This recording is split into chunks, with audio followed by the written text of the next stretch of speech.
2020 সালের 1 ফেব্রুয়ারি ঢাকা দক্ষিণ city corporation নির্বাচনে আওয়ামী লীগের প্রার্থী শেখ ফজলে নূর তাপসকে মেয়র ঘোষণা করা হয়। তবে চলতি বছরের 27 মার্চ নাটকীয় মোড় নেয় পরিস্থিতি। কারচুপির অভিযোগে বাতিল করা হয় আগের ফলাফল। ইশরাক হোসেনকে মেয়র ঘোষণা করেন আদালত। গেজেট প্রকাশ করে নির্বাচন কমিশন।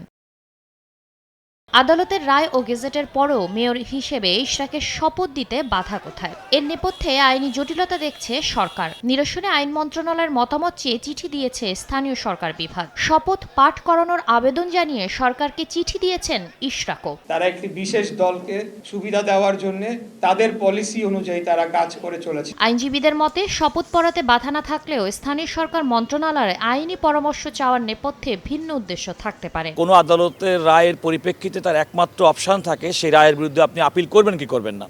এখানে স্থানীয় সরকার মন্ত্রণালয়ের বিষয় না, মূলত বিষয়টি ছিল ইশরাকের সঙ্গে প্রতিপক্ষ মেয়র ঘোষিত ফজলে নূর তাপসের সঙ্গে। তিনি যেহেতু মামলায় আপিল করেন নাই, নির্বাচন কমিশন আপিল করেন নাই, এখন আর স্থানীয় সরকার মন্ত্রণালয় আইন মন্ত্রণালয়ের মতামত চেয়েছি, এই কারণে প্রলম্বিত করার কোনো সুযোগ নেই। প্রাণ সসের মাখামাখি টেস্ট নুডলসকে করে তোলে আরো ইয়ামি আরো জোস। প্রাণ সস, সসের বস।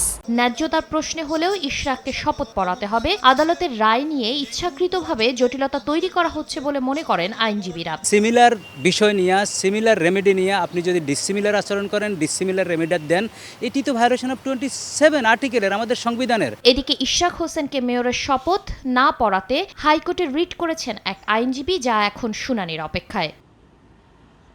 শাতিলা শারমিন, সময় সংবাদ, ঢাকা।